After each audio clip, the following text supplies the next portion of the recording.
बनाए रखना, चरणों से लगाए रखना। गुरु प्रेम बनाए रखना, चरणों से लगाए रखना। एक आस तुम्हारी है, विश्वास तुम्हारा है। एक आस तुम्हारी है, विश्वास तुम्हारा है।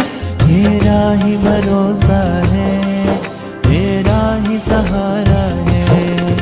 गुरु प्रेम बनाए रखना, चरणों से लगाए रखना। गुरु प्रेम बनाए रखना, चरणों से लगाए